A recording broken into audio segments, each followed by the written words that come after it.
to me, it's not so much been about winning, but how can I get this horse to perform to its best? And I rather felt that was my job. My family was prepared for me basically to come round, but not to ever move or make sense. That was quite a tough talk. This conversation is one I'll be thinking about for a long time. Today, I'm talking with someone who truly needs no introduction in the world of eventing. William Fox-Pitt. 14 five-star wins, multiple Olympic medals, the first rider in history to win all 5 of the world's top-level events. He's a living legend. But this isn't a conversation about ribbons and record books. This is a conversation about what it takes to stay honest in a world that rewards polish. William is known for his elegant riding, his fierce work ethic, and his straight shooter style. And in this episode, we talk about the stuff that usually doesn't make it into the press. The crash that nearly ended his life, the comeback that surprised everyone, the moments where he felt he let his horse down, and the difference between just riding a horse and being in partnership with one. We also go deep on something we both feel strongly about: congruency. That feeling when what a rider says, feels, and does is all aligned. Horses feel it, people feel it, and William believes it's the secret to great horsemanship. If you've ever questioned whether you're doing right by your horse or wondered what legacy really means in this sport, you're going to find a lot of wisdom in what William shares. Dear Horse World, is William Fox-Pitt.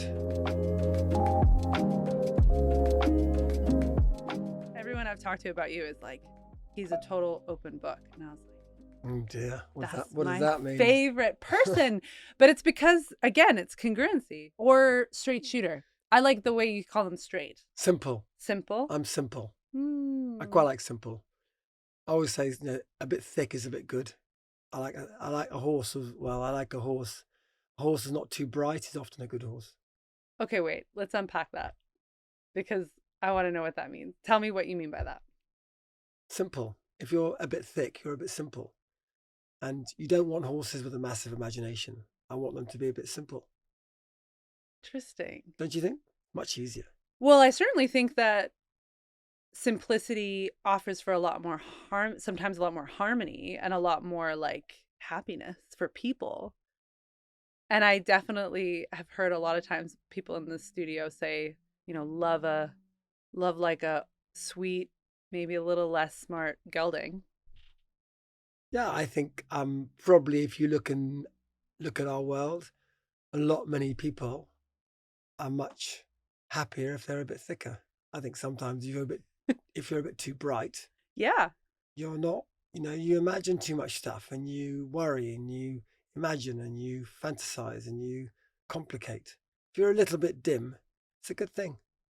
Okay, because I'm thinking about this for myself. Like, as you're saying this, I'm going, oh, you're not wrong, because I'm on this big journey across the country, right? And I'm talking to so many amazing horsemen and so many amazing horsewomen. And I'm learning more. It feels like a bit of a fire hose of information sometimes. And I've thought a couple times, is the horse world, is horsemanship, are horses going to be more clear to me after or less clear to me after? And right now, it's almost like the more you know, the more you realize you don't know. we all know that is a fact, isn't it? Yeah. Like the more I learn and the more amazing, like really, truly amazing horse brains that come and sit in the studio, it almost makes things simpler. Like it does simplify kind of the core the core elements of what makes this whole horse world tick. But at the same time, I have almost like more questions than I did when I left. That's really interesting. Yeah. No, I think you're getting a really good picture with it, with what you're doing and the variety you're seeing and the places you're going to. It's just incredible. My world is very narrow and very simple. I think, the more you complicate things, often the less you get out of it. Okay, I want to take a step back and ask you one question that for people like yourself, big picture, very clear. You seem very clear. I want to know, some people boil their life down to one moment. They boil their life down to one defining moment that has influenced the person that they are today the most. Do you know that one moment for you? Oh, that's a very good question. It's quite a deep question. Yeah, I know. I wanted to just kind of dive in. Not really a very deep person, but No? I'm sure that's something that I might think more about that as we're going. But Okay. I think I'm quite unquestioning. I'm quite unimaginative, and it all kind of fell into place and it became very obvious that this is what I was going to do. Like, probably not many people asked me as I was growing up, what will you do when you grow up, and what are you going to become? But I obviously thought it. I didn't think I was going to become an event rider, but the way my life panned out, it suddenly became, well, what else are you going to do? And that probably happened later in my early 20s, Yeah. university, and I was still enjoying my riding. And was I good or not, or quite good but not very good, and quite successful, and plenty of disasters. So, it was, is it, isn't it? But I suppose then I got a good horse. Someone sent me a good horse very randomly. An owner sent me a very good horse called Chaka back in 1993. 1993. And he probably created my career. But I didn't plan that as it was happening. It kind of happened because he was a good horse, got me to top level. I never, as I said, won much or done much, but put me on the British team, senior team. I was 23, and suddenly I was in the running, whereas before I was just a junior young rider, like everyone else. Yeah. So that kind of made a difference. That put me a little bit nearly above my contemporaries and peers who'd always been very much level with me, but this horse propelled me. And then I won Burley on him rather unexpectedly, probably was I 25? That's And I just thought, I've made it. I thought, what else can I do? So I'd had that taste of success, and many people my age hadn't had that. So it gave me such a head start. So I got other owners, I got sponsors, I got horses, I suddenly had, I was not earning because it would be spent on horses, but in what I was getting in sponsorship was sort of as much as I would have been getting if I'd been working in the city doing a 9 to 5, boring myself to death. And I was riding horses. So why on earth was I going to get a proper job?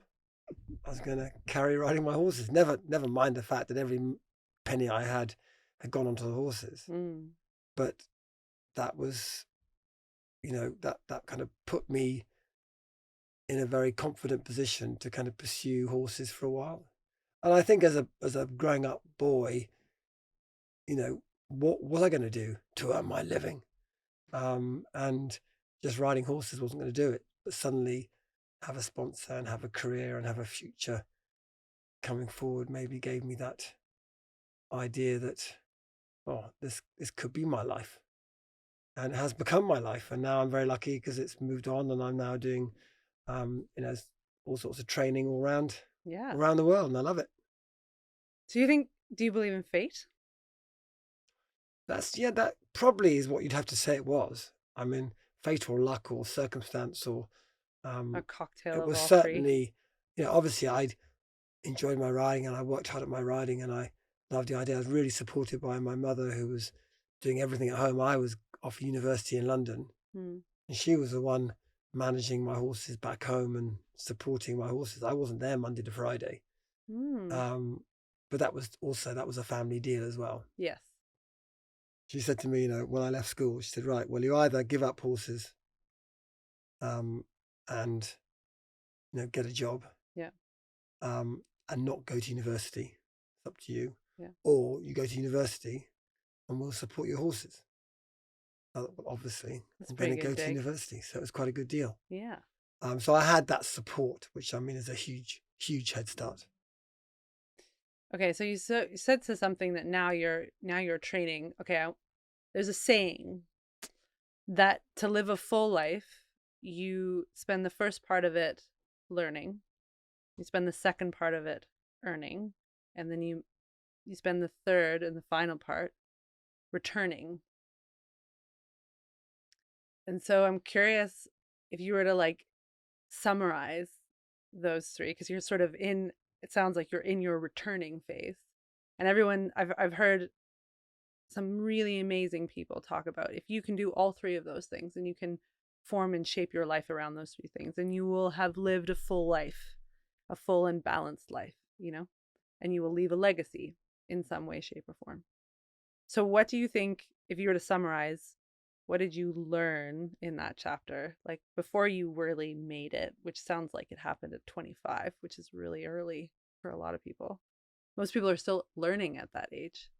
Yeah, I think that I've not heard it said in those three words. And that would sound pretty damn good. I wish I'd done a little bit more of the earning side. Yeah. I think, horses and eventing and all that crazy world, the earning side is pretty dodgy, isn't it? There's not a lot of cash around. But when I say earning, I mean, like, when I look at your accolades, anyone who's listening to this podcast is going to be like, William Fox-Pitt earned his place in history. Earning can be lots of things. It can not just be money. It can be... It earned me a great life. It earned me everything, but it didn't earn me much cash. Right. And I think people... And that is probably quite common. Very common in the horse world, I think. In the horse world, in many worlds where it's, your passion and that's the price you pay. Yeah. But it's certainly given me a great life. So it has earned me that, or I earned my great life through my learning. And you're learning, you are always, I might be now in my last stage, but I'm still learning lots. Yeah. That's a great thing with a horse, it's so up and down. Right from the beginning. It wasn't all sailing, plain sailing. It was quite a lot of hit and miss.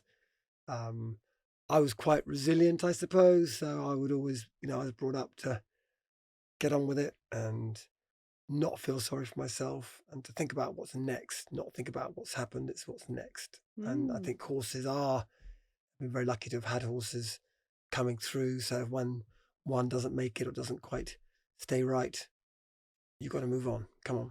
Nothing you can do about that. And I think a lot of people get quite dragged down by history. And I think I have always been quite lucky to learn about moving on, putting those disappointments behind you. Yeah.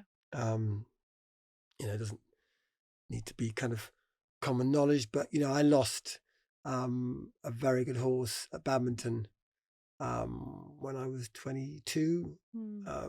He very sadly broke his neck in the lake. He fell in the lake. And that was horrendous. I can't quite look back and believe that did happen, but it did. It was a bad year.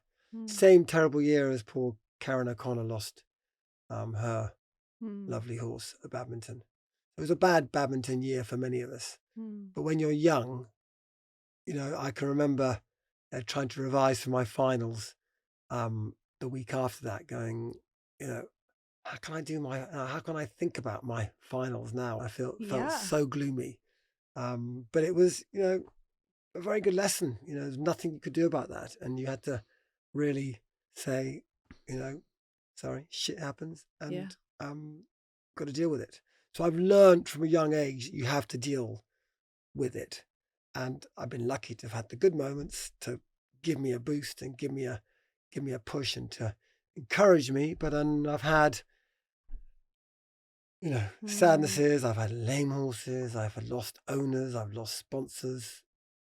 Things just have gone wrong as well. So you learn early on eventing teaches you a lot. I'm very lucky to have had that, aren't I? Yeah. It means that a lot of life is quite normal. So if you had someone, so I guarantee you someone's listening to this podcast right now and thinking I'm in that. Like Yeah, I'm in a really low point. yeah. I don't know if I can keep going, or I don't know if I've got what it takes, or maybe this moment will define me. What advice would you give them? Yeah, I mean, we've always, I believe, got to look forward. I think very often we do dwell on the past. We do worry about history. We all do make mistakes. Bad things do happen. It's life, and I think I've learnt to be quite resilient through that. And yes, it is horrendous. You do feel sorry for yourself. You do think that, what could be worse, and why is it happening to me?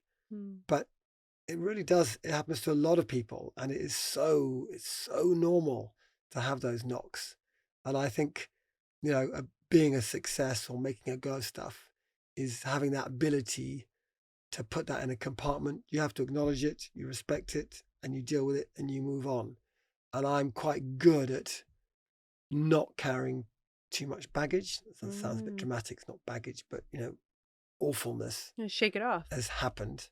You're never going to change that, and you've got to believe that things were very good before, and they will be very good again. And I'm maybe lucky to have a positive outlook and a positive belief that things will get better. And maybe that's, again, I say I don't have a great imagination, so I don't imagine all the awfulness that will follow on from bad things. Yeah. I always think that good comes out of bad. But is that a bit simple? No, it sounds like a choice. Sounds like you choose that. From what I can, just the way that. Yeah, probably.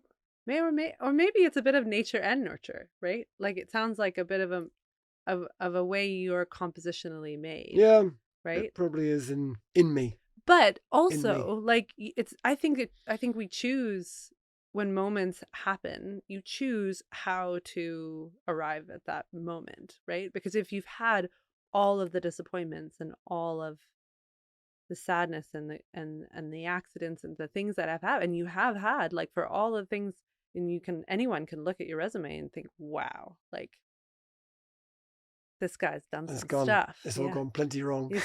Right. But that's the thing that people don't see, right? Is that they'll see all the good. That's what the world is now, digitally. Often it is highlight reel. Yeah. Right. Yeah, so your biography yeah. will be, oh, he did this and he did this and he did this. But what no one sees except you and maybe and your close family and friends around you is all of the challenges and the things that are woven in between all of those accolades. Yeah, and I think I've got a good perspective on stuff, and I think everything's relevant. And you know what? I'm okay. My family's okay. And one of my big things, and again, people will smile and think, well, lucky old you. But, I often think when something's really important and the pressure's right on and you really don't want to cock up, I say, what is the worst thing that's going to happen? I'm going to cock up, and will that change my life? Probably not. I'll feel very sorry for myself. I'll be very annoyed. I'll want to give up. But actually, I'm okay. My family's okay. We've got a house. We've got a roof. Look at what's going on in the world at the moment. Look at all your national disasters you've had in the States. Yeah. My house hasn't just burnt to ground. My house hasn't just washed down the river. It's okay. I've knocked a show jump down. It's okay. Hey, Horse World. Before we dive back into the conversation, I wanted to come on here and ask you that if you're enjoying this episode, please hit subscribe wherever you watch or listen to the Dear Horse World podcast. And if you're really enjoying the show, please go on and give us a 5-star review. These reviews help us grow the show and reach more people just like you. Thank you so much for being here with us. Now, let's get back to it. Did you have that perspective in your 20s, though? It grew. I've always had it a bit. Yeah? I've always had, you know what?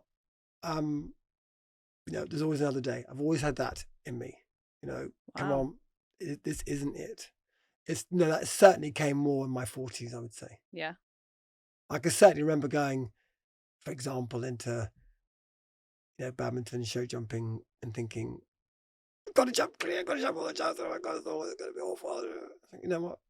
He knocks one down. Too bad. Yeah. Worse things have happened. I could have fallen off yesterday. Could have gone lame yesterday. And you get that, and it's such a good way. I found such a good way of then being able to perform. Think, just get on. Yeah. And you are feeling when you go in that ring. Everyone, whether you're, Laura Collett, Tom McEwen, Buck Davison, you're not feeling good. No? So you have to think, you know what? It's okay. It's only a silly event. Okay, this is so cool because this was actually a question I wanted to ask you later in the interview, but I'm going to ask you this now.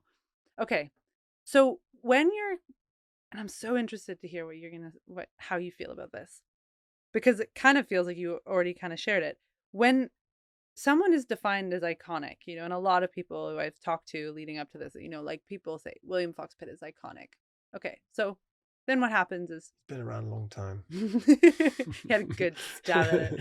Okay, so when we are defined by the world around us as something, then I think sometimes what we don't always, maybe we don't talk about as much, is that when someone is defined by their community or their peers or whatever, that is what they then get stamped as something. It becomes their identity.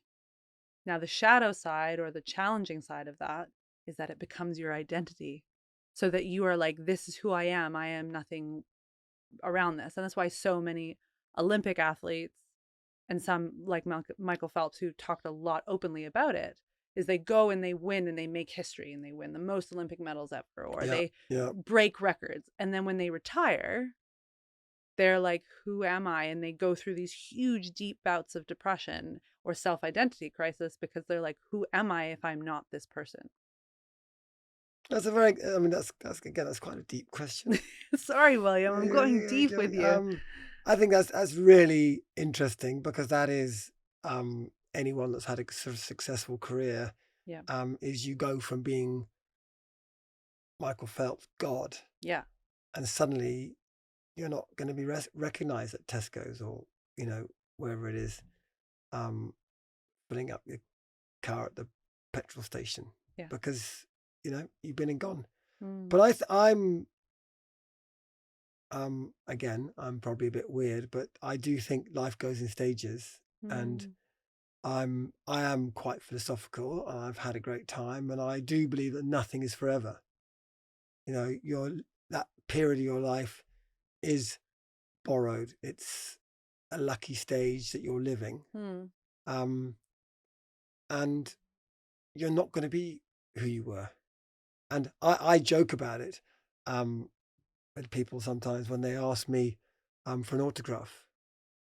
I do say to them, you're one of the last people do you really have asked me for an autograph, because that's a fact. Yeah. And when someone says, can I have a selfie? Of course you bloody can, because it's not forever. It won't be long. And I joke about that very openly, like, with my kids, and they go, oh, for God's sake, Dad, just say no. Come on, they don't want one of you. You're far too old. I say, it might never happen again. And this is it. So I do see that, and I'm probably quite relaxed with that. But also, I think facing it helps you prepare for that. I've been very lucky. I've been, I am recognized. I've been recognized all my life just because I'm big. So I've been. I was going to say, I'm pretty sure you've been recognized at Tesco's. I don't blend in, sadly. I've been trying to blend in since I was 8, and I don't blend in. Right. And I've got used to that. And okay, whether it's because I'm big and stand out, or because I ride horses well. And yeah, I'm looking forward to blending in, and that's great. And I think that's, I've had my day, and my job is now different, and it's less PR and publicity, and they don't want to be interviewing me and putting me in front of every camera, because they've got somebody else now. And that's kind of what happens. And another comparison is that, in my career towards the end, I've always been worrying, well, what am I going to replace my eventing with? I can't give up, because what am I going to replace all the emotion and adrenaline and excitement and drive? And, I can't live without that. Not necessarily I can't win without success and that stuff, but actually the personal drug from adrenaline and all that motivation that you get from the sport. Oh, it'd be really weird not having that. And then literally last year, I don't bloody want it. Yeah? I've completely thought, you know what? I don't want to I've ridden around badminton 26 times. I don't want to go around again. Do I, hell? Your cortisol's going, and yes. And that's a transition that I think we do make. We do change. And that's been quite a learning curve. I think this is me, and it's going to be me forever and ever and ever and ever, and that's it. And actually it's not. I think we all do alter, and pace changes and ambitions change. And I don't want to go around bloody badminton again. It's fine. Sorry, not bloody badminton, lovely badminton. But it's that has happened finally. It took a long time to happen. Were you waiting for that? Yeah. I was waiting for a moment. It wasn't necessarily a moment that I thought I'd wake up one morning and go, I'm out of it. That never quite happened. No. But I certainly was there at badminton last year thinking, I'm never coming back. Thinking, this is lovely. I'm going to the arena on that last day. Never again. And I thought, yes. But at the same time, it was very sad. But, you have to accept that things aren't forever. And I may be boringly accepting of that. But I'm a bit of a realist, and that probably is quite annoying for my poor wife. Yeah? I think sometimes, she likes to live a dream a bit more, maybe. She's a bit more of a romantic. I think that's romantic, something like that. But she was wanting me to give up eventing, but other things. Sometimes I'm a little bit, well, it's quite obvious that was going to happen because that happened. Well, got it. What else did you think? So what was that feeling when you were in badminton last year and you're like, oh, okay, good, done? It's quite a relief. Yeah? Yeah. But you said sadness also. Yeah, very sad. Yeah? Lots of memories gone. Lots of memories aren't gone, but lots of memories that you're not going to repeat. I'm never going to have that crazy Saturday morning feel when you think, what in God's name am I doing today? Why am I going around this again? Can I just get in my car and drive home?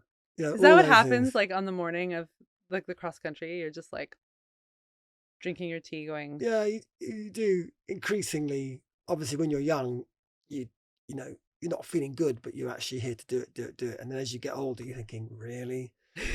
Am I still doing this? And then 2 years ago, I rode around there twice, and I rode my first horse round, and it went really well. Yeah.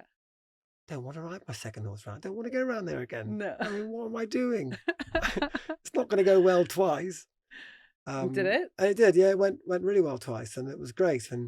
But more often than not, it can go wrong. But I've learnt that that's you're setting off, and you've got everything prepared, and you've hopefully ticked every box. But yeah, nothing's a given. And certainly when you go to badminton, you know about that. Yeah. I've been on amazing horses and had disasters. I've been on there on not amazing horses and had a great time. So you just, you go down to start and say, hey, whatever, here we go. It might be a good day and it might not. Okay, so for everyone who's listening to this podcast, and there's going to be a ton of big eventing fans that are listening to this, but there's going to be a lot of people in the horse world who have never been to badminton or Burghley. Okay, so in a nutshell, how would we describe, because I think what's an important one for a lot of listeners who are going to dive into eventing, maybe listening to this podcast. So an important distinction, and you maybe edit the statement if I say it incorrectly, but Burghley and badminton are both considered more technically challenging than the Olympics. Is that correct? Yeah, I think they are now. I think they've had to become that. Olympic has got to accommodate more countries. Mm-hmm. Some countries with less availability to educate and give riders experience. So it's got to be more embracing. It's got to test the best, Mm-hmm. but it's also got to get the rest round. Right. Whereas badminton, Burley, if you're one of the rest, they kind of think you should go somewhere else. And that's fair enough. Yeah. Now Olympics is 4-star and badminton's 5-star. That's another whole thing as to whether you can have the Olympics at a level below the level of the sport. But that's a very boring conversation that hopefully one day will be sorted out. But it'd be terribly sad to see badminton and Burley become easier to therefore level out with the Olympics. Yeah. Because the Olympics, it's a hell of a test. You know, you look at Paris last year. Yes. It wasn't a walk in the park. No. To win that event is, you know, anyone's dream. Yes. But what they did to win it wasn't amazing in itself. But winning the whole thing and being the best is amazing. Yeah. So, you know, there were some combinations that maybe got round that course that wouldn't have got round badminton or Burley. But isn't that a lot of things in a lot of sports? A fact of life, I think. Yeah. Badminton and Burley is a slightly different challenge than the Olympics. So explain, and I really am very interested to distinguish, because they're two very different events. They're both in the UK, right? Yeah. So what makes them unique, and what makes them different, and what makes them so tremendously respectful to win? I think basically eventing started, I don't know what year, back in 1940 something at badminton. Okay. Because the Duke of Beaufort, was it pre-London Olympics in the Dark Ages? He wanted to give the British team a place in which to get better at cross country. He wanted to give them an event to do to prepare them for the Olympics. Okay, I could be talking absolute rubbish.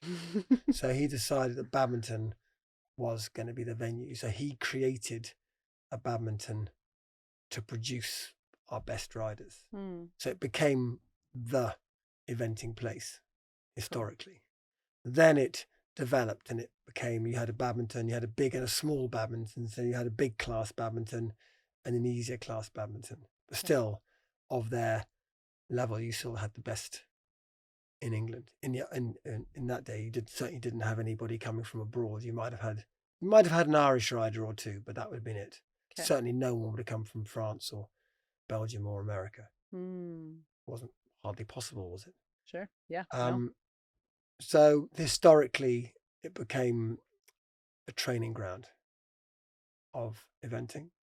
And then Burley, I think, became the autumn version of the same sort of thing to prepare you for the championships, to prepare you for the next year's badminton, to kind of give a whole autumn focus. So they've been going on the longest. I think that's why they're so important. They've been really part of our sport as long as we can remember.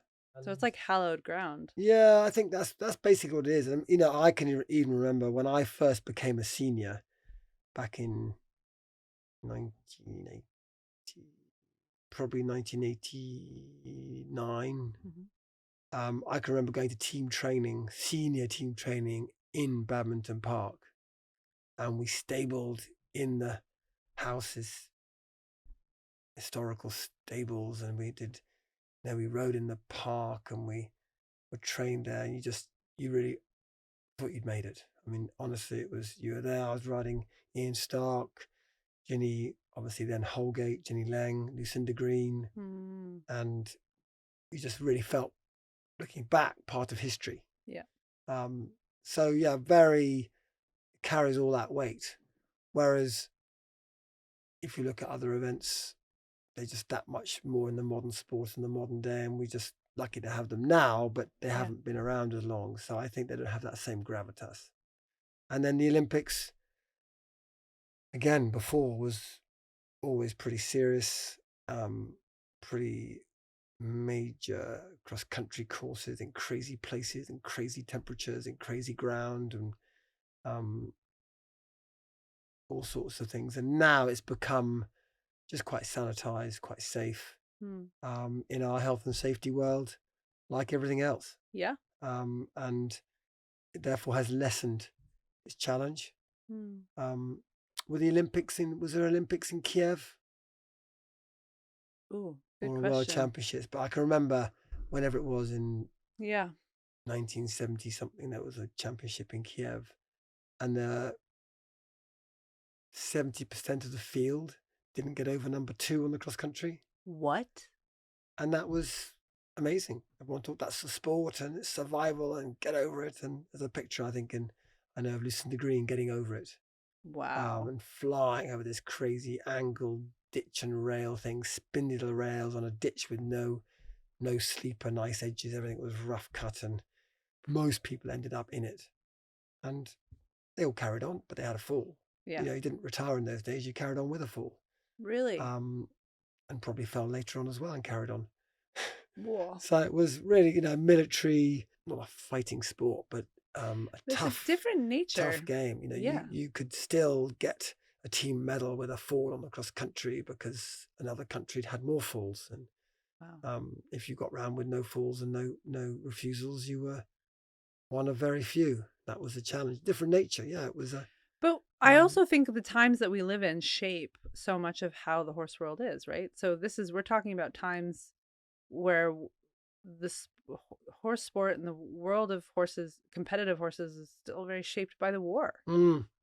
So these were different times, Yeah, different mentalities. yeah. People were built different because they had Exactly. gone They were- through stuff that my generation, for example, We'll never we'll never understand.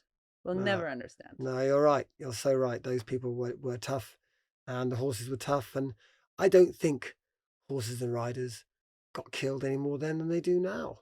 I think, when you think what they did in those days, Yeah. you're riding probably with no back protector. Sorry, certainly with no back protector. Yeah, I was going to say. Probably with a velvet hat. Something, yeah. Just like something- decoration. Decoration on their head. Mm-hmm. And they were alive. So, things have changed, and now we are very worried and very concerned, and rightly so, about our health and safety and welfare of the horse. And I think, we're pretty damn good at it. I think, we really are covering every angle as best we can, and we are not going to present totally sanitized 2025 sport, but as best as we can in the eventing world. Well, and I think what I appreciate in this conversation is I think it's also important to understand where we've come from. Sometimes I think in the discussions of evolution, we always have to remember, okay, where did we come from? How has it evolved? Why has it evolved the way that it is? What's influencing that evolution, right? So, like eventing, when I think of its birthplace, it's so, like you said, I mean, this is a sport that was influenced by the military, influenced by the cavalry, influenced by horses in the cavalry. Those are times that are like, when I think of so much of what the horse world is navigating now, I don't think anyone could ever imagine a horse in a military zone, right? Absolutely. And yet that is so true. The vast history of our relationship with horses. That was the test of man and horse crossing country in a heroic, amazing way to get from A to B, with a strong, it was mainly a masculine sport. It was, guys were in the army. I can remember my mother was doing the sport in the 60s and 70s, and she was one of the first women to ever do it. And there was certainly one time is whether they should allow women to do it, because it was, Really? far too strong and tough and required too much strength. Now, if you look at our, amazing powers that be, and look at Michael Young, he's a fit little athlete. There's a million miles from being in any army. Yeah. I mean, it's changed so much. I almost sometimes wonder whether the horse world is even caught up, like whether our mindset has caught up with all of the changes.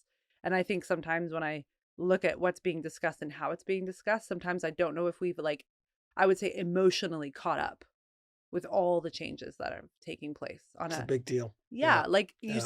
like when you think of when change takes place, you do have to allow everyone to kind of emotionally and um sort of like philosophically catch up. And I feel like we Mm. haven't quite almost caught up with ourselves yet, and we're still like it's still very it's I don't know, it's changing almost annually. And I think that it's worth sort of looking back sometimes and like thinking about the first couple badmintons and the first couple burleys, and then looking at what it is now, and Yeah. then think, Yeah. okay, what kind of time, what kind of what evolutionary change are we asking of ourselves here? And is it, you know, is that Do you think Bill Roycroft could imagine yeah, looking at the Aiken eventing showcase last weekend? I right. mean, what is the comparison? What does it actually mean to be brave in the saddle? Is it pushing past fear, trusting your horse, knowing that when it counts, you'll rise to the occasion? According to Olympian Boyd Martin, true bravery isn't about being fearless, it's about being prepared. And in this 3-part masterclass on NF Plus, he breaks down exactly how to build unshakable confidence step by step. You'll learn bravery through competence, the skills and strategies to train smarter, ride stronger, and develop real trust. Bravery through preparation, how to create a system that makes confidence automatic. So when it's time to perform, you don't have to think, you just do. And bravery on a thinking horse, because a confident rider needs a confident horse. Boyd teaches you how to develop a bold, thinking partner who meets every challenge with you. Whether you're stepping into the show ring, heading out on a cross country, or just looking to push past your own limits, this course is for you. Build real confidence for you and your horse. Start training today at noellefloydplus.com and use the code DHW for 15% off an annual membership. What makes, like, I'm curious because you've watched the sport change. I mean, I remember watching like on VHS some of these events. Good old VHS. I remember watching, badminton and Burley, watching, and this was, at a time when the thoroughbred was really a big dominant part of the sport. Now, 2025, what makes a 5? I'm really curious because I hear a lot when I'm sitting down with eventers. I'm hearing a lot about a 4-star horse of, oh, I've got a 5. I think I've got a 5-star horse. Yep. And in your memoir, you talked about having one 6-star horse, right? So for everyone who's listening, let's talk about the differences between the 3. I think it's and it's so different now to how it was. Yeah. You talked about thoroughbreds. Yeah, in the old days. Yeah. You'd have been at Badminton and Burley. It would have been 98% thoroughbreds. Now it would be 98% warm bloods. So that is the transition we've seen. We have lost, our thoroughbred to the warm blood because of the pressure and the jumping power required, the dressage power to be competitive. So I think last year at Badminton there was 2 thoroughbreds Really? in the whole field, which is inconceivable when you look back. But we have still got amazing horses, amazing athletes performing. It's not that the thoroughbreds were the amazing horses. The sport horses are doing very well, and they're coping with all the changes. But I think in our sport now, I do think a top rider needs several horses, but he needs 2 horses. He needs one for Kentucky and Badminton and Burley, and he needs one for World Championships and Olympics, and they are not the same animal. Okay, unpack that for me. So you've got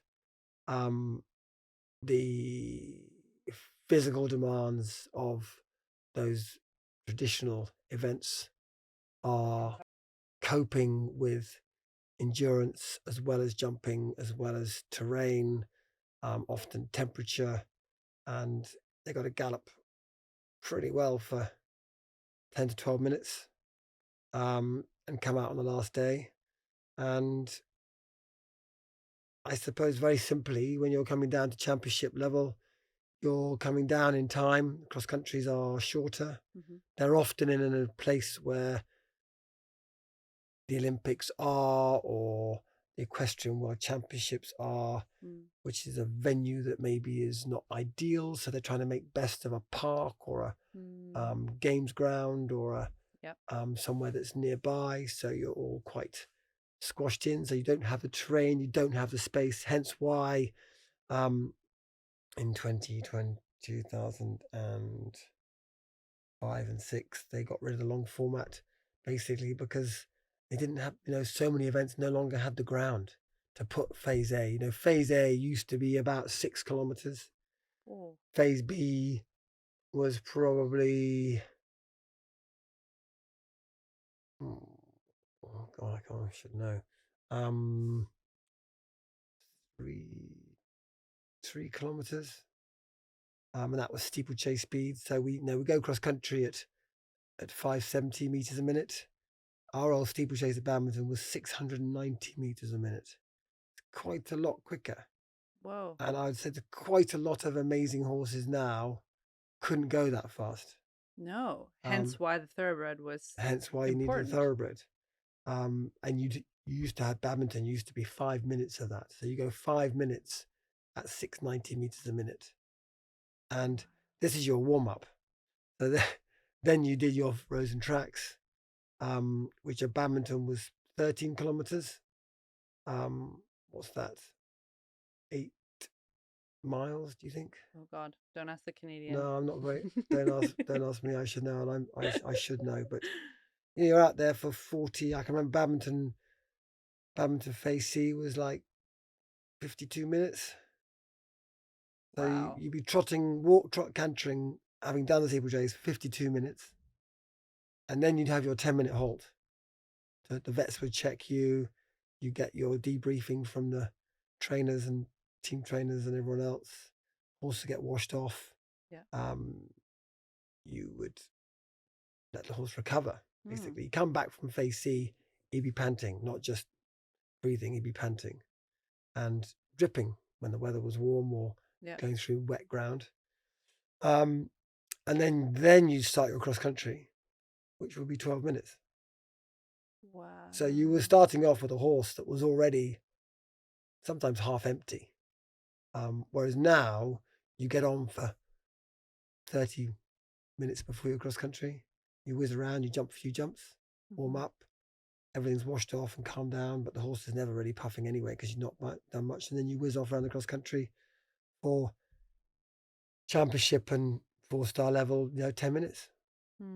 London, it wasn't even 9 minutes cross country. So that was basically a long one day. So horses can last that long, but suddenly when you've done, I know we're not doing rows and tracks now, but when you've done that longer cross country of 12 minutes, it's quite a big difference. What does rows and tracks mean? What does that mean? Well, that's a good question. Just meant it was called rows and tracks, which was a cross country hack going for a ride. So the speed, I can't remember the speed. Oh, like rows, like I'm thinking like hedges. Roads. Oh, roads. So trotting on roads and tracks. So sometimes you go down the road, sometimes you go up a track, sometimes you go across a field. Yeah. And you would have basically 4 minutes to do each kilometer. You could decide whether you did 5 minutes, and then some you had to do 3 minutes, whether you did every one at 4. I can remember my timesheets all the way up my arm as to what you did, what kilometer on, and really where you had to be. So there was so many other elements to it where you could go the wrong way. You could fall off. You could not get round the steeplechase. You could be lame after the steeplechase. You could be too tired in the 10-minute halt. Yeah. So there wasn't, now it's just the cross country. Yes. Whereas before there were so many more elements that could whittle everyone down as part of the competition. They weren't demanding elements. They weren't rider testing or horse testing. Or obviously they were horse testing, but not in talent, just in endurance. So it was called endurance. And now, I suppose we still call it the speed endurance phase, but it's not. Yeah. now cross country. So what do you think cross country? So now when we take this quick trip down memory lane Yeah. about what the cross country phase originally was, what do you think it is now? What is it a test of now? I think it is speed and probably speed, courage, and agility, Mm, but it's not endurance. Not really. A lot of horses can manage to do our sport now with various types of breeding. Before, in the old days, if you turned up at badminton with a German horse, you'd have been sent to the doctor to see if you're okay. really? Yeah. Well, it makes me think though, because I'm thinking of what we did with horses in wartime. It wouldn't have been a stretch to the public's imagination to ask a horse to do that, right? No, because the horses were tough and endurance and hardcore. Yeah. And now Yeah. we don't ask horses to go. Like, I mean, No, they're and that this is, fancier and flashier, but yeah, they're just a different animal. yeah. It's like I'm thinking of warrior. Like, to me, the archetypes that come up in my mind is you have an era in which horses were warriors, and then now I feel like we are in an era where horses are athletes. Yeah. And I feel like that's a good way of putting it. They're athletes. They're also a little bit showman. Mm-hmm. There's that element. Yeah. They've all got to look good on Facebook. Yeah. And they've got to win gold medals. It is different. You're right. Different. And sometimes you do see amazing horses like Biaesthetic Sam, for example, who probably would have been a very good horse. Yeah. At anything. Yeah. But they're all freaks, aren't they? Well, yeah, and we're breeding, and like I feel like even when I have conversations in the studio with people who are, when we're really talking about breeding, I don't think how much of the breeding has changed, right? Yeah. And sometimes I've even asked questions to riders of, do you think our horsemanship has caught up to our breeding? Because don't ask me that question. Right. Because it's a hard one. Yeah. Because I think that there are some remarkable examples of just perfection, like, I mean, as close to the perfect equine athlete that you can possibly imagine, right? But has our humanness caught up? Yeah, are we with that? That's a bit of our human dichotomy too. Yeah. Like, not to get, I mean, now we're going to get really deep. We don't have to go that deep. But like, sometimes I wonder as a species, like, are we, we're sometimes like, we're so capable of doing all sorts of things, but are we able to truly meet what we create? Well, I think we're meeting what we create. I think, the riders are so different now. Yes. Are they better or worse? They probably are in some ways and not in other ways. It's a really interesting, but the finesse, the look, it's not just about getting a job done. Yeah. You look at someone like, sorry, Will, use him as an example, but Will riding in Aiken at the weekend, he looked bloody good. And they wouldn't have looked like that 50 years ago. And, so much development has come with balance, with preserving your horse, giving your horse a chance, because we're asking more of our horses. Yeah. You can't kick and push and hope for the best and just be strong and brave and cling on and kick the hardest and get to finish the quickest. Yeah. It's so much more than that now. And someone like Will is a very good example of what everyone should be aiming towards, is that whole conservation economy of the whole deal, to preserve your horse as best you can for another day, and certainly for the last day of a 3-day. You want him to come out of that cross country as well as possible, so the better you've ridden him and the less you've taken out of him and the more you've gone in rhythm and balance and beauty, the better. Whereas before it was not like that. It was much more, a lot more grit and sweat and grunt. Okay, so this brings something that was really cool that I asked, talking to Tick Maynard about you.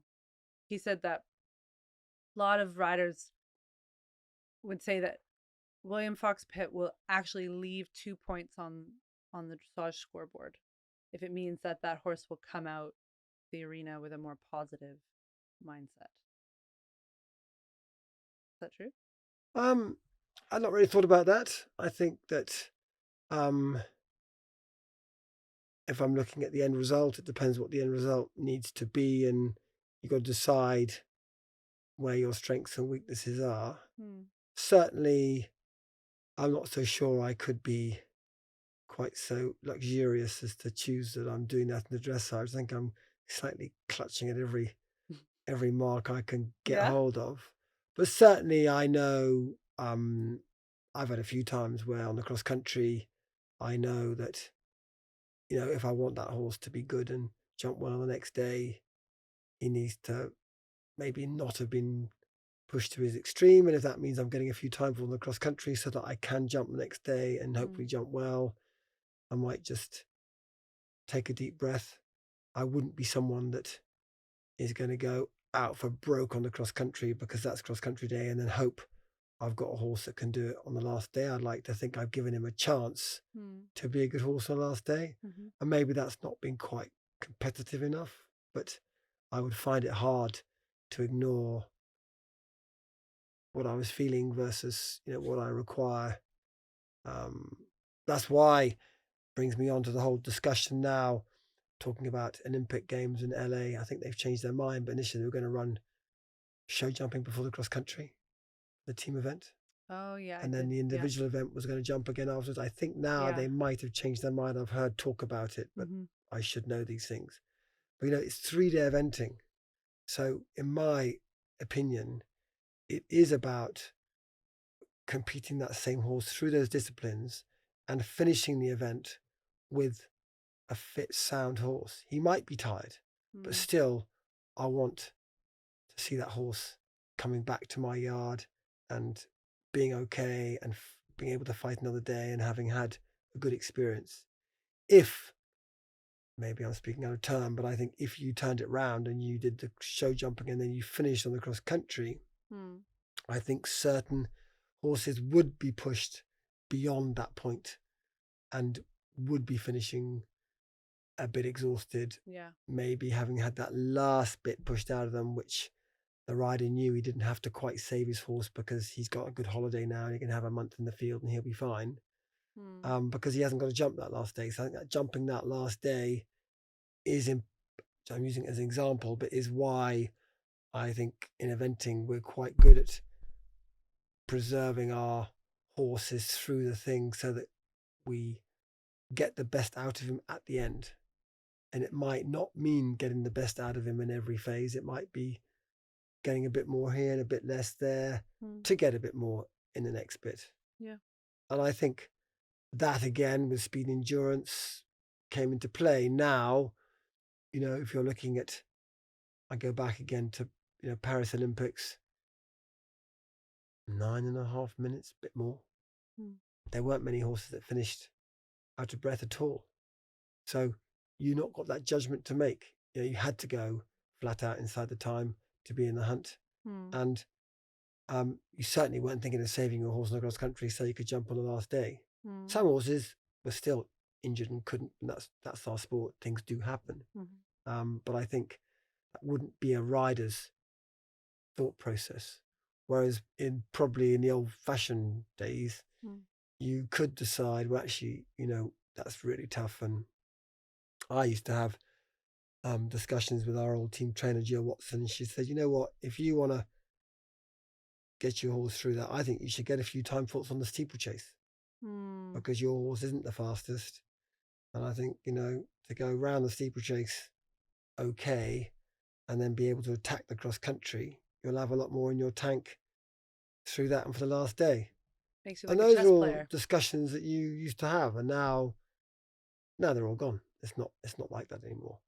And probably not many riders were in a position where they were um, riding a big chunky horse that was maybe struggling with the chase more than he should have been. But I think you play your cards. You're right. You play your cards and you work out what where your strengths are. And I've had some good results at the end of the day with taking a bit of time, or with taking an option, or with taking my foot off the pedal, because I knew he had to be good. But that has changed now, and I totally don't say that's a bad thing. That's just a big difference that's come about in my time. I feel very lucky to have seen both. I've done the old days long format, and I've done the new days, quick and fast and furious world we're in now. And there's not a good or a bad. There might be preferences, but things do change and move on, and we've got to keep our sport at all those venues where they can be part of a championship or Olympic Games, and that does mean changing. So when I talked to Sinead Haplin Maynard, who yeah, rode for you, and good old Sinead. Good old Sinead. Just shout out to Sinead. It was really interesting to hear her talk about all these different types of horses that she had, and she said she was really she was so impressed by the variety, and also just how much your horses would do for you at events. Oh, thanks, Sinead. No, I would say it's an interesting that she should bring that up, but I'd say that I was brought up as a kid riding, and what we all did is in a family, and I might ride my father's hunter, I might ride my mother's racehorse, I might ride my 14-2 Connemara, I might ride my friend's pony because they couldn't make him jump a ditch. So I would often just get on something that was different. So I never ever had a horse that I felt was my type of horse, the one that I wanted. I just thought my job was to get the best out of the horse that I had. And I've always really enjoyed that. To me, it's not so much been about winning, but how can I get this horse to perform to its best? And I rather felt that was my job. So I would often end up with a horse that no, we're not, don't give up on him. He's got something, and I think we can help with that. I know he's got something in there. I can really, feel that, given a bit more time, and I was very able to adapt to different horses just because of being brought up that way. Every horse is different. And my mother always said, you never ride two horses the same. They're all different. You've got to adjust to each one, and it's your job to react and work out what makes them go. And some want to smack, and some want to pat, and some want this, and some want that. And your job is to work it out. And I always loved that. I grew up also riding two ponies. Had a crazy 13-2 chestnut lunatic that I couldn't make do anything. I rode him everywhere in a blinking strong Kimblewick. And I had a 14-2 fat lazy Connemara who wouldn't move unless he was being told to. So I always rode different things. And when I came into eventing, I quite quickly got a few, because those early days when I kind of kept on riding a bit because I had all the support, and a lot of friends were giving up. I got a few friends' horses that, you're going to send the horse to William, he can get it sold. Send the horse to William, he can do a few events, and then he'll sell it. And we'll see if William can make that worth a bit more money. And so I collected a few horses. So I kind of, later in my teens, I ended up riding 4 or 5 horses, all sorts, whether it was a 15-2 or a 17-2 or a thoroughbred or a cart horse. I gave it a go. And I think through my career, when Sinead was with me at a very busy time, I did have all sorts. Yeah, she really said that. I had a warm blood, a German warm blood. I had an Argentinian racehorse. I had an American thoroughbred also. I had an Irish partbred. And I didn't have that stamp that I required. I thought, you know what? He's got this and he's got that. Going to give him a chance. He's worth it. And yeah, he's good at dressage, so we can do that. And no, he's not so good at dressage. He jumps well, so we can do this. And this is where we go with him because that will suit him. That's quite hilly. That course is quite flat. So I was very good at working with my horses and just getting them to the right places. And I think nowadays the pressure is different. Of course it is. You know, the world is very competitive and everyone's got to be riding that lovely big flashy horse. But I think so many people then miss opportunities as to, you know, I've won funny events on some very funny horses, but other people probably wouldn't have had them on their yard. And I think that I therefore always gave horses the benefit of the doubt. I was always, oh, you know, he just might. Oh, I just think he could. Sometimes, yeah, he will. Just give him his time. So I had good owners who supported me with their horses, and they could see that I would believe in their horse in a certain way. And then if the horse had a chance, maybe I'd be the person give the best out of that horse. Yeah. Yeah. At one stage in my career, I had 6 5-star horses. Wow. And I did, you know, 2 in Kentucky, 2 at Badminton, 2 at the Moulin. And I sort of thought that was normal. That was what you needed. And nowadays that would hardly have been possible, I think, to have had those horses in that position and to be able to do that.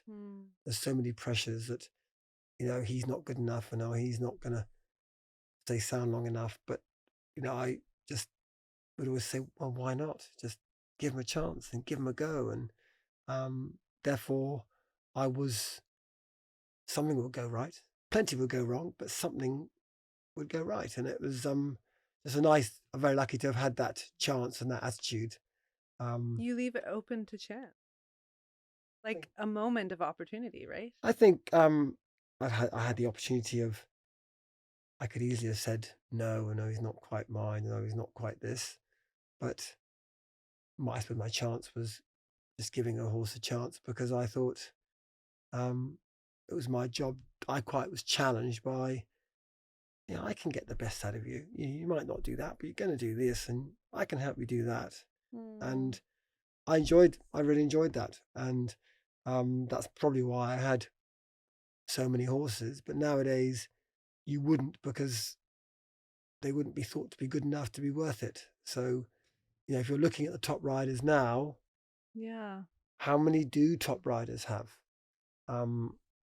How many horses, you know, do they have? I think nowadays, if you're a top rider, you're very lucky to have probably 3 good horses. Yeah. 1 team horse and maybe 2 horses for Kentucky or 2 horses for Badminton. And it's, you know, the world is very competitive, so there's other people that will always be keen to have it if you don't have it. But if I look in England, there aren't many top riders with more than 2 good horses. Reminds me of the saying, as you're speaking, I was thinking of the saying, what's it called? And it's about people, but I'm thinking, I wonder if you think that it would apply to horses, which is, it's often the people that we think the least of that do the thing that we least expect. It would have applied to quite a few of my horses, I suppose, I think.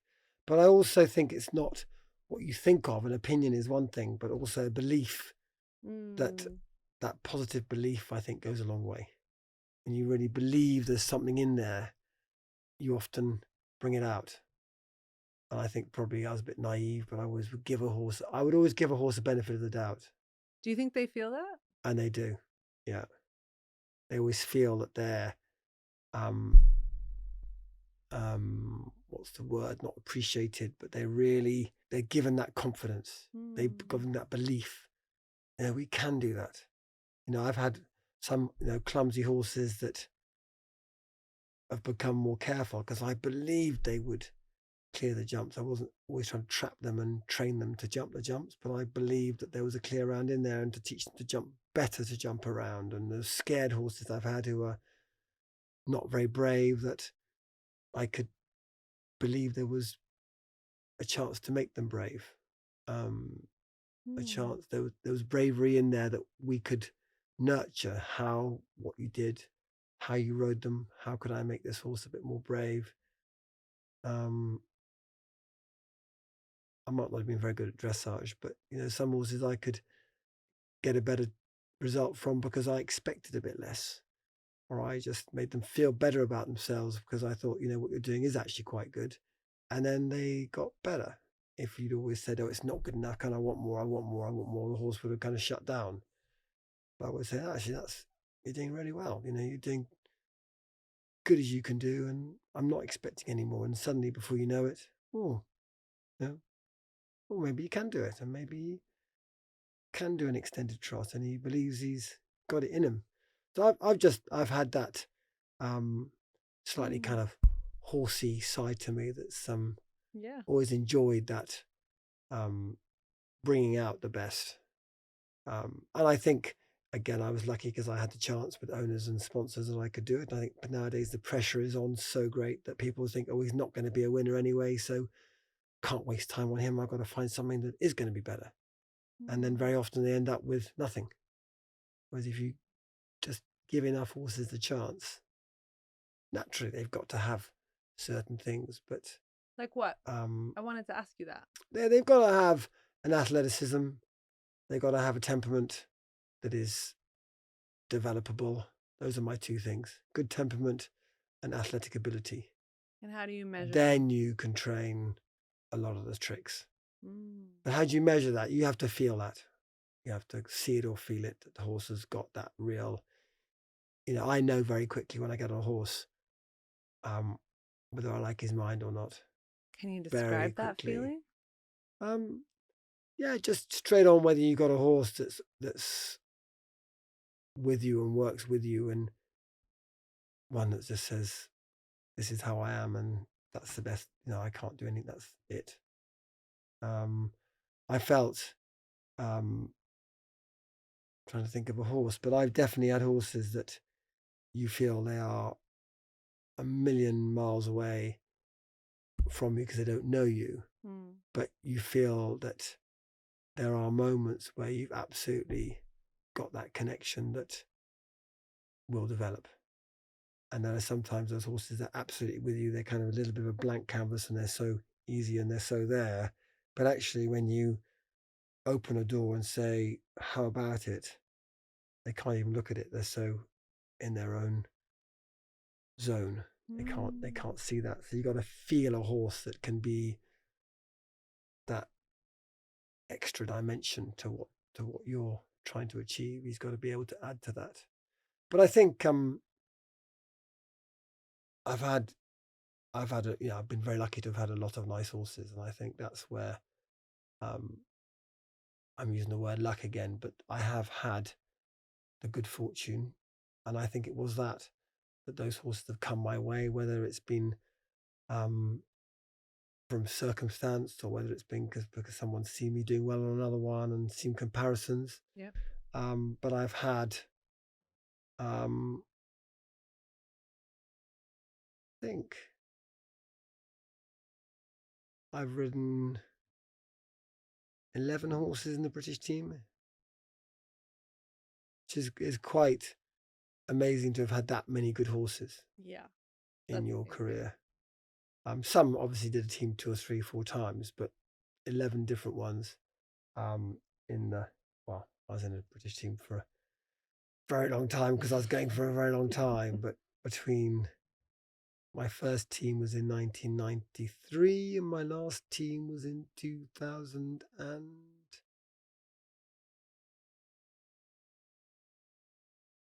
14, 15. 16. When was Rio? 16. Yeah, 16. Because I remember you went right at, a year after that really bad fall. That was, it was in my first year, my rehab. Shouldn't really have been riding Olympic Games, but I was determined to go. And Why? luckily, because I wasn't all there. What you were? Oh, so you mean you made the decision? You think you didn't No, make it? at the time I was fine in my mind, but when I look back, I was certainly quite unreliable. Team GB were very concerned I was going to go the right way on the cross country. Really? Yeah. And I've not had my performance manager walking the course with me before going, now, William, what is the next jump coming here? And where are you turning after number 13? And are you sure number 14 is A, B, and C, or is it 14, 15, 16? They were not convinced, but it was a bit late by then. So, okay, so you have this big fall, and for everyone who's listening who's maybe familiar but maybe a little less familiar, you were in a coma for 2 weeks. Couple of weeks, yeah. Yeah. Yeah. And did they give Alice and your family any clarity on, was there any concern that you wouldn't come out of it?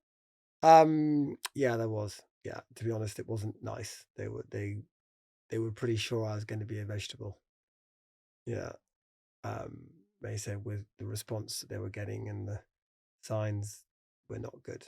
So yeah, my family was prepared for me basically to come round, but not to ever move or make sense. That was quite a tough talk.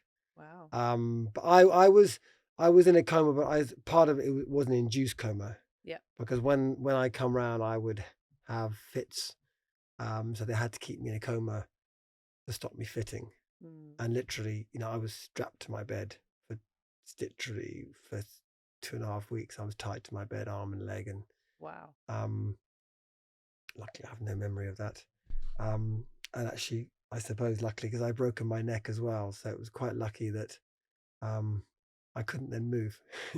So my neck I never suffered from, and it was always fine. So I was probably very lucky I was in a coma and it was strapped to the bed. Yeah. But yeah, it was tough for my family, and yeah, if I look at it, sometimes I think crumbs, what they all went through then. I just have no idea. But for me, it was very simple. I eventually came round, and I got better, and got better and better and better, and I'm fine. And was there any question after? Like, were you think did you sit and talk with your family and go, maybe I won't get back in the saddle? Yeah, that's never crossed my mind because the next year was Rio, so I was going to ride in Rio. So it was when I was going to get a Wow. bunny saddle to ride in Rio. And my family were going, he's not riding in Rio. Let's not tell him, but he's not going anywhere near Rio. But take it one step at a time. And I was it was actually all because of Chile Morning and Rio that I reckon I recovered as well as I did because I was on this mission. Yeah. Like I hyper-focused. said, there was no doubt in my mind. I didn't see why there should be. And I just had to start the season to get the horse ready. The Yeah. horse was already qualified, luckily. Yeah. And didn't cross my mind I wouldn't be going. I mean, it's extraordinary when I look back at it because, there's plenty in the British team that they didn't need me. But he'd won badminton the year of my fall. Yeah. So I thought that, Chile was the best, and Yeah. why'd they leave me at home? He was an amazing horse because he really coped very well. As I said, with my injury when I first started riding him, I still had all my double vision and my balance issues. Yeah. And he couldn't have cared less. He just, very much said, "You come with me." He would never spook or do anything untoward. He would just, do his stuff. And Do you think he knew? I think he must have known. I think he must have known that I wasn't in charge. And sometimes you do. It's like when you put a kid on a horse, the horse suddenly behaves. Yeah. I think he thought he had a kid on board and he needed to behave. And that really got me, I got back on and I was competing probably by the end of April and getting quite a lot of time faults and rather enjoying myself and not just wandering around and trying to remember where to go. I went through a very bad phase, actually for quite a long time, of going the wrong way in everything. Dressage, shunning, cross country, I would go the wrong way. Oh. And that was very new. That was something that, I'd never done. I was always pretty Mm. good at going where, knowing where to go. And that became quite an issue in the build-up, because there were moments where I had to, get, well, the selectors were watching, and I can remember Bramham was my last kind of final trial, and Yeah. everyone was kind of saying, right, William, just so you know, you're turning left at C, you're going across, look at the test, read it now. And then Oh, wow. if it was last minute in my mind, I was okay, but my retention of long-term memory was Yeah. very, very slim. Yeah.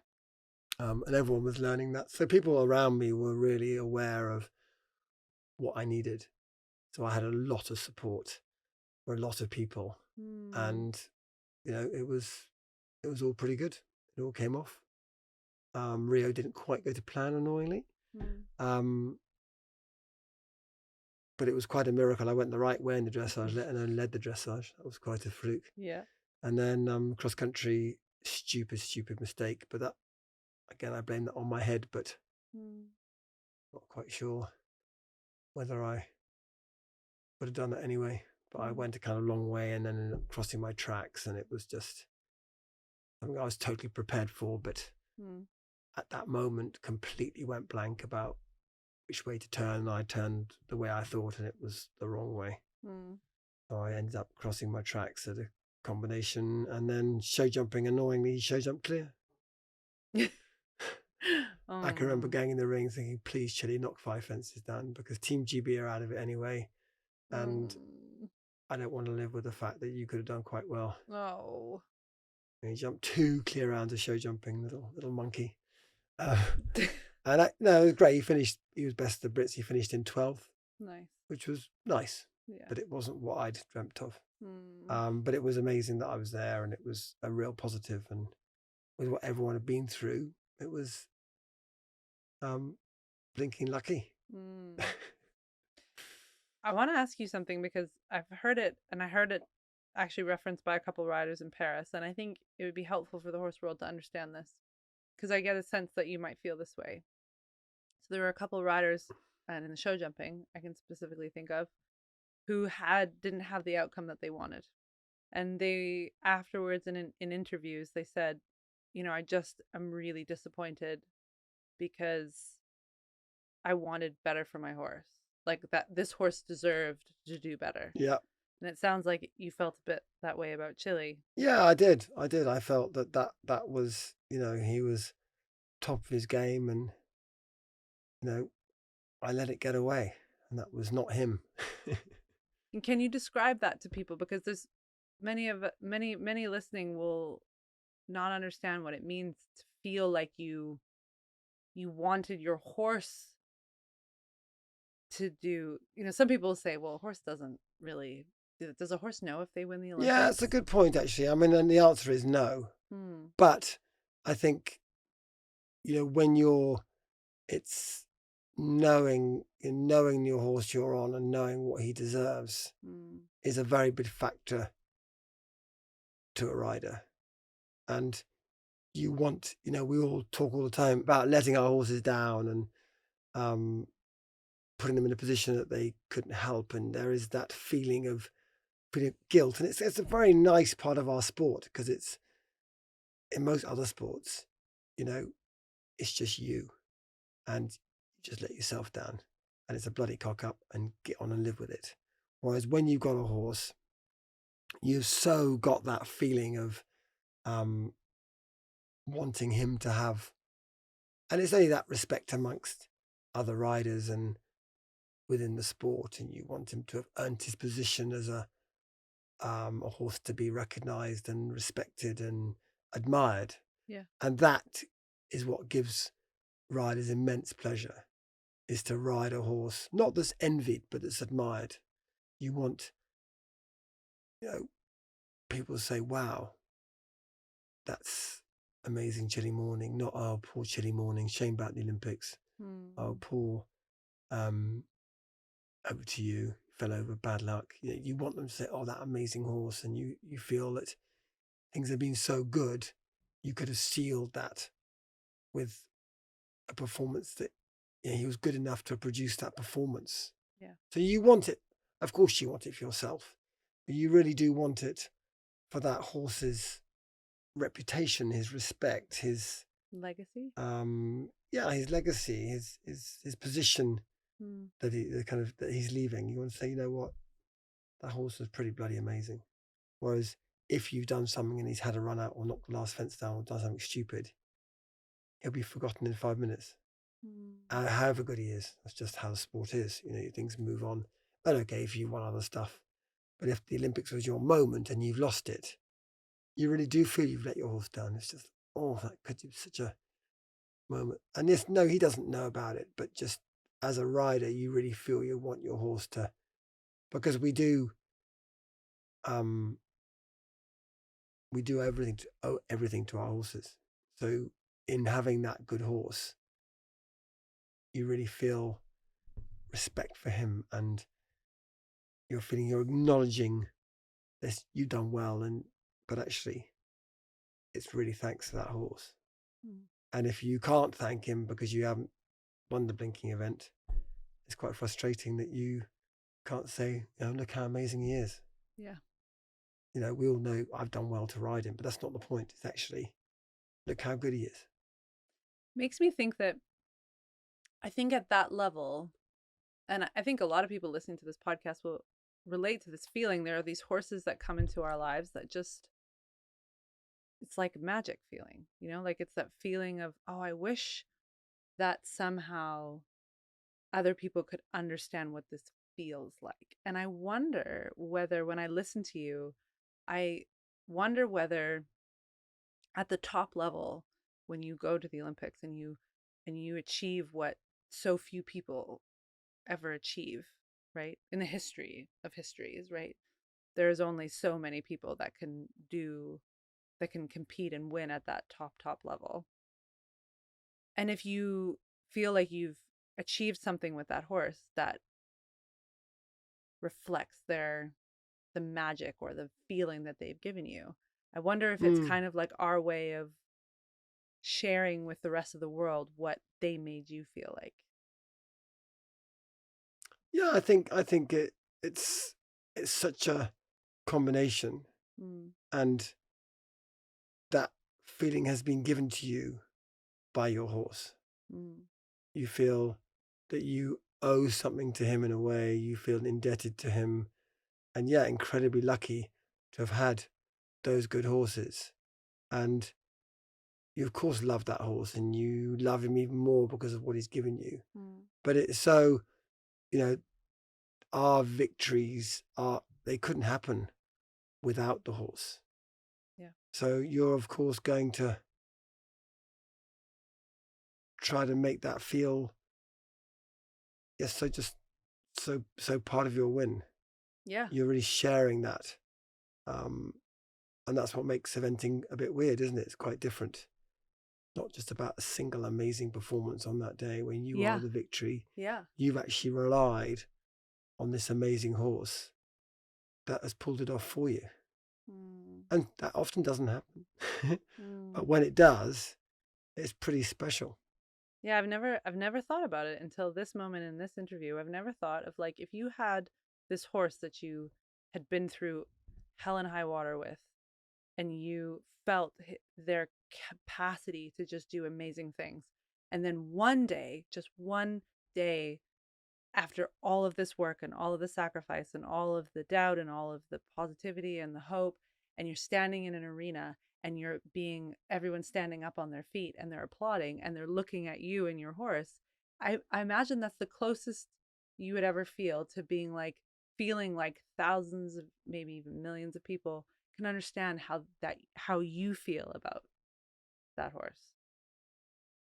Yeah, because you are, I'm not sure I can explain it, but I mean, you always feel when you're standing on that horse that everyone's looking at the horse, not you.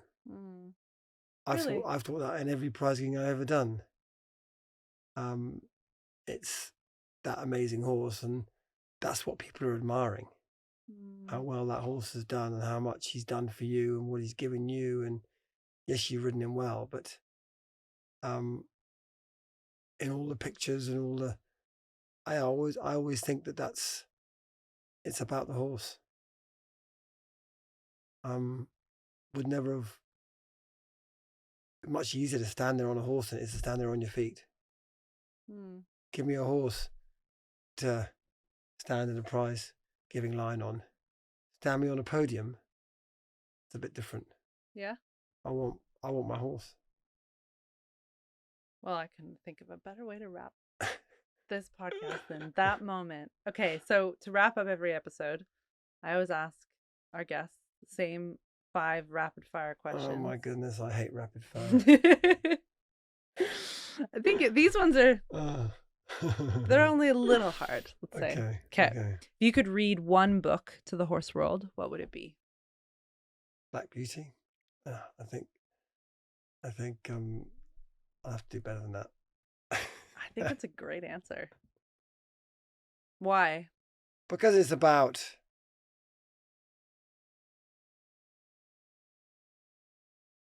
one horse, one man, one relationship, one result.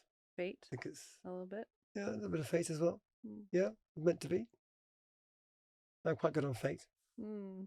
I think that horse people are all deep romantics deep down inside. That's my belief.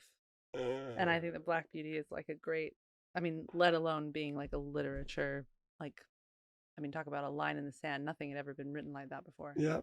Oh, it's amazing. It's an amazing book. So I think it's a really good answer. Who is the most iconic horse in history? Oh.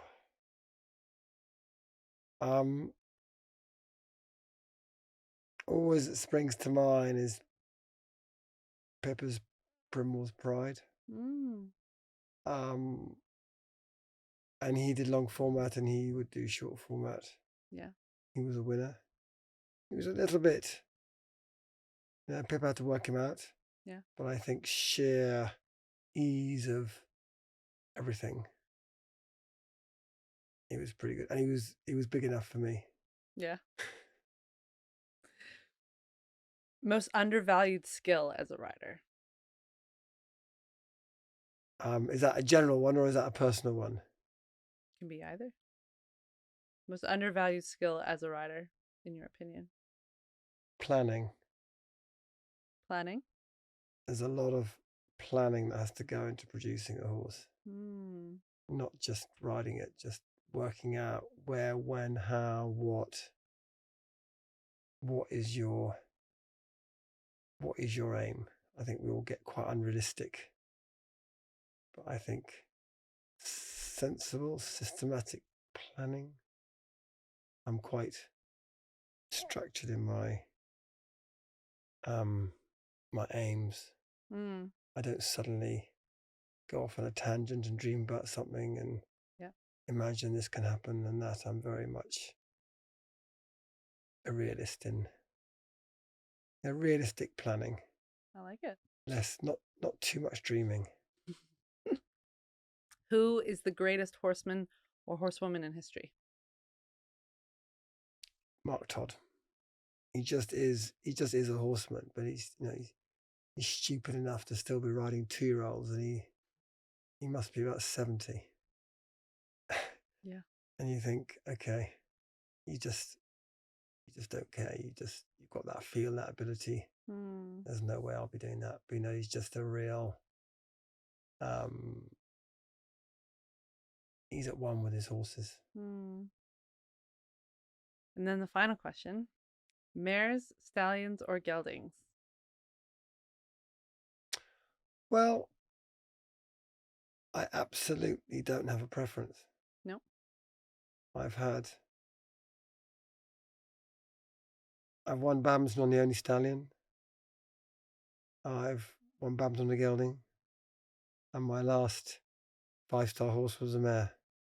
I haven't had many mares, but I wouldn't be against them. But I'm absolutely not sexist.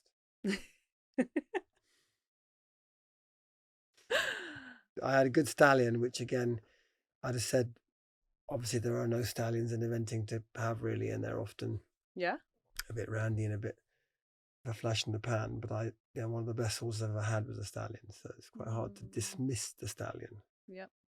So I just care about the right horse, not the right sex. That's a horseman's answer. That'll do, won't it? Yeah. Does everyone say, does it give you an answer, or does everyone say that? Nope. Some people have preferences. Yeah. Yeah. Some people say they don't have preferences. And I don't think either is the wrong answer. I think it just tells you a lot about the person or their life experience. Yeah, I think it's about the horse, not the sex. This was an awesome podcast. Thank you so much for coming on. Well, thanks for asking. Let's wait to see whether it gets listened to, I guess.